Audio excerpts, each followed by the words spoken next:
Good morning, good afternoon, good evening, and to some of you, good night, depending on your time zone. I am George Onyibe, and of course, a very quick one this afternoon. I want us to quickly look at the message I simply titled, Taking Advantage of President Tinubu'S Political Reform for the Sake of True Nationhood. And I want to see how much I can be able to comprehensively make this presentation so that you will understand. You see, President Ahmed Bola Tinubu in a time like this happens to be the president of Nigeria. And I'm beginning to see a lot of divine influence around him. And I understand the level of hardship in the country. I understand the challenges we are going through as a people. But I also understand that whenever there is a renovation, it always causes pain. And I want to believe by faith that what we are going through as Nigeria are all works of faith. The pain we are going through will give birth to healing unimaginable and eventually a total self-recovery for all the ethnic groups in Nigeria. I will not be able to clarify my point if I do not take you back to who this man is and some of the political reform he is bringing about and why we must all take advantage of it. President Ahmed Bola Tinubu is the person who emulates, or rather walking in the footsteps of Obafemi Awolowo. Obafemi Awolowo is one politician in Nigeria who is almost flawless, who has proven to us that there are capable people who can lead Nigeria without thinking of embezzling their money. In his time, he had challenges because people did not believe him, people did not trust him. The attack against Obafemi Awolowo was unimaginable. Even some Yoruba doubted him. But his legacy lived on today because in his time, when he wants to carry out project, he will tell you how he's going to fund the project, and he's going to fund that project that way. He gave free education to the Western region and even extended it to the Midwestern region where I happen to come from.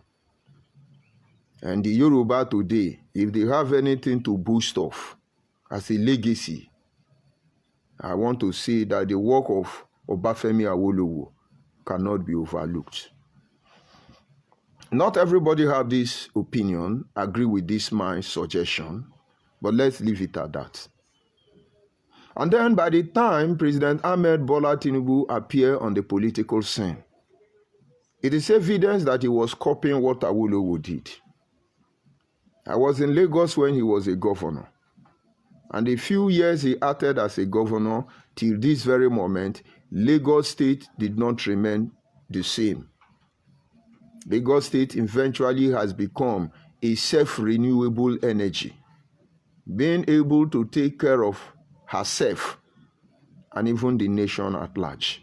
And this is because all the governors that has come after him till this very moment adopted a single secret. Which every governors in Nigeria follow that pattern, we will not be where we are today. And that is continuity. By the time President Ahmed Bola Tinubu left as the governor of Lagos State, other people followed his footsteps. There is nothing like abandoned property. There is nothing like abandoned project. As you can see, no matter what they do, they will not stop this truth from coming up. And so, like I was saying, President Ahmed Bola Tinubu, I will say, taught Yoruba people the true meaning of continuity. And so every governor of Lagos State has followed his footsteps. Today, Lagos State is doing very well. And then President Ahmed Bola Tinubu today is the president of Nigeria. A lot of policies have been implemented. Some of them are very harsh decisions. And I quote him, he said, subsidy must go.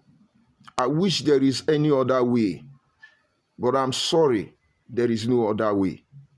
And we all know that the removal of that subsidy has brought untold hardship to Nigerians. Based on it, many of us cannot come out and talk good of him. But then from behind the scene, there are a lot of things that are coming up which I want every ethnic group in Nigeria to take notice of and eventually take advantage of it, because this time may not come again when he leaves office. And now let us start first of all with our Nigeria. And that is why when I see a lot of people who are not sincere to themselves, some of our journalists who are supposed to work as a tool of true democracy, coming to rip off the emotion of Nigerian populace, I begin to wonder, what is their aim? Who is sponsoring them? What do they want to achieve? Because journalism was supposed to be a mirror reflecting those in governance before the public, for us to analyze, scrutinize, and eventually take absolute decision. Okay, but I'm not teaching them their work. But I want you to take advantage of what is happening. Number one, let us look at the tax reform bill or policy being introduced by President Ahmed Bola Tinubu. So many people don't like it. What they are doing is gossiping. They are gossiping. They are just complaining. But most of you don't understand what the tax review is all about. They want you to demonize Tinubu. But because if you make mistake, you may not have this privilege again. And now, like I said, number one, the tax reform policy. Most of you don't understand what it means. It simply means that every state will receive allocation based on what they are giving to the federal. We all know that it is the South and the Southwest, by the virtue of Lagos, are the one feeding Nigeria today. But what does the South have? What do these people of the South have? But you will not understand. And if this very policy scale through, which means we will not have the platform to complain any longer. Rather, we focus on our politicians to redeem accounts for us.